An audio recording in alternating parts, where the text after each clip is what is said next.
Bybel, dis 'n skat vol wysheid, liefde en raad wat pas. Elke storie, vers en lied wys ons hoe om reg te leef met God se lied. God se lied.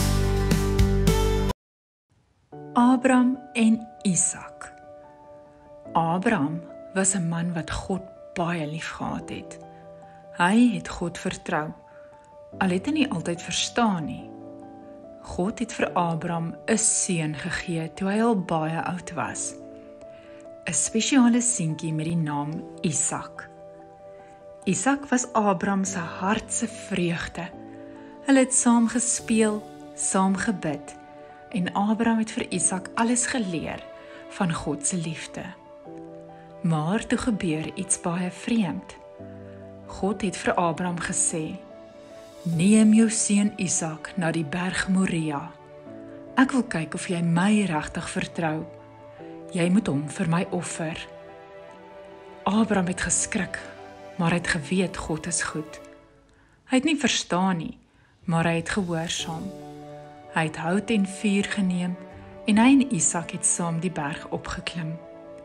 Onderweg het Isak gevra: "Pappa, ons het hout en vuur, maar waar is die lam?"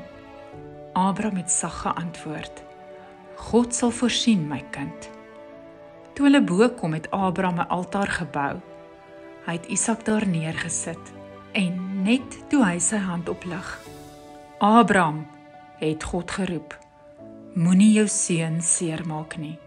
Ek weet nou jy vertrou my met alles."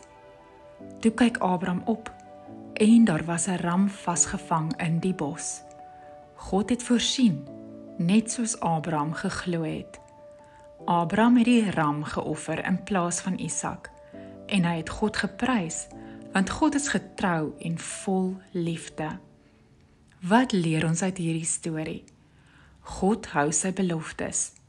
Vertroue beteken om gehoorsaam te wees, al verstaan ons nie alles nie. God voorsien altyd op die regte tyd.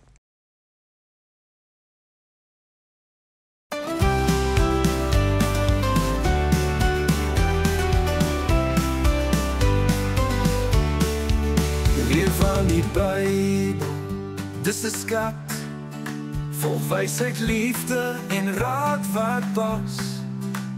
Elke storie, vers en lied wys ons hoe om reg te leef met God se lied.